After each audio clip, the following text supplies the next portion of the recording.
OK, takže čo budeme prvé potrebovať je internet a tento tu link, na ktorý kliknete a počkajte si 5 sekúnd, dáte skip ad, vás to hodí na media, na Mediafire link, to si stiahnete, počkajte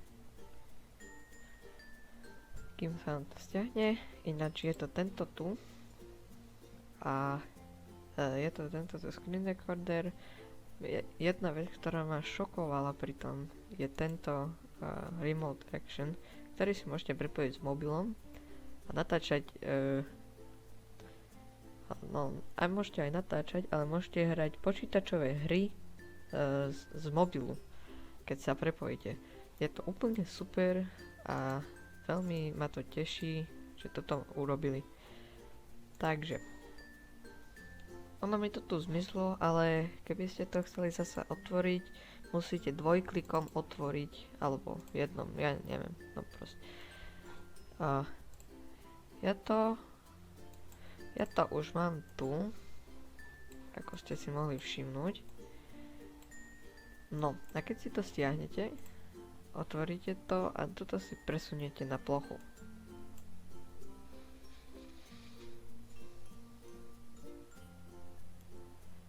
Budete to mať takto. No a tento tu sú jednoducho otvoríte a nainštalujete si. Je to originálna verzia, ale keď si to nainštalujete, tak to budete mať ako 30-dňový triál, ako skúšobnú verziu.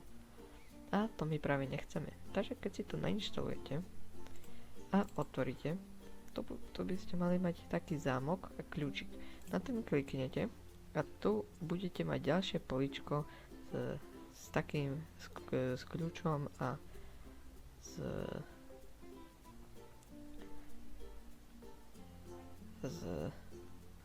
tým zámkom. Na ten kliknete a budete mať tam dve veci. Ja vám poviem hneď aké. V tom prečínku budete mať key, to otvoríte a tu budete mať licenčné meno a sériové číslo. To si skopírujete do tých dvoch rámčekov, toto a toto, no naopak. A je to všetko moje, ani ja som tomu sa neveril, že to ide.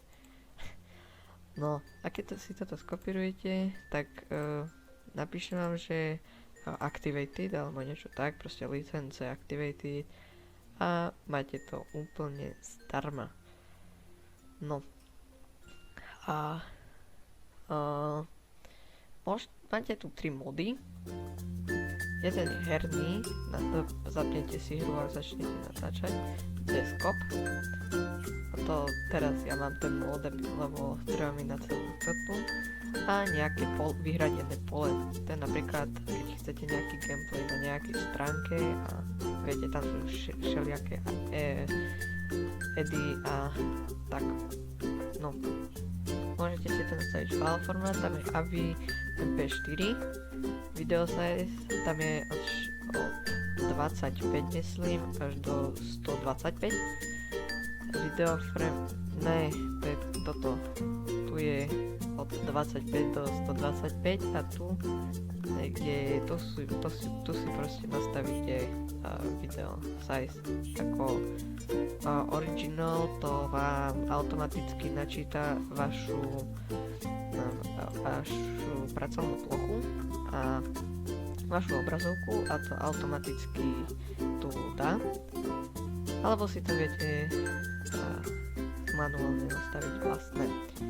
Môžete tu mať mikrofón, čo som rád, pretože ja som tu mal ešte tube catcher, ale tam on to neodporúčal, lebo tam sú nejaké chyby natáčenia a to je len pre nejaké 3-minútové videjka, takže potom vám to skáče.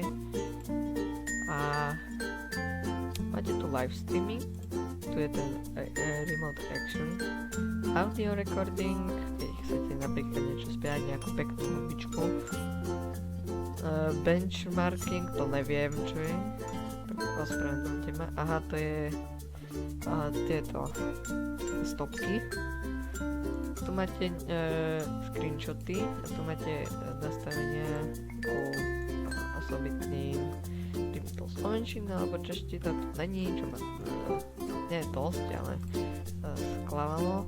Tu si viete video kvality a podobne. Máte tu webcam settings a všelijaké